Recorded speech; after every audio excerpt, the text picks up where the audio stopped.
This is on behalf of the Trust members and the committee of the Well Creek Trust. I'd like to present Bill with this working scale model of the original steam tram which ran between Upwell and Wisbech. I know better than most that Bill doesn't like any praise or publicity, but he's going to get some for anything that he's done.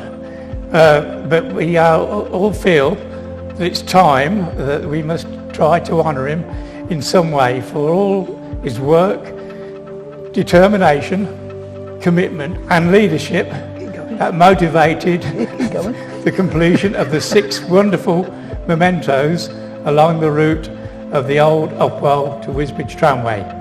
And I'd like to thank Sue very much, because this was all Sue's idea, and Sue organised the making of the tram. So if you could all put your hands together for Bill and present him with his memento.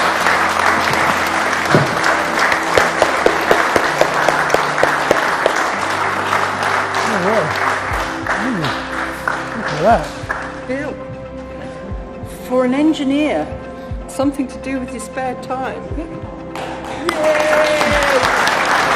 Got ya.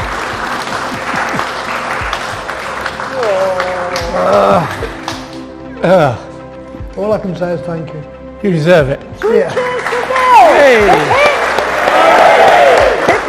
Hooray! Hooray!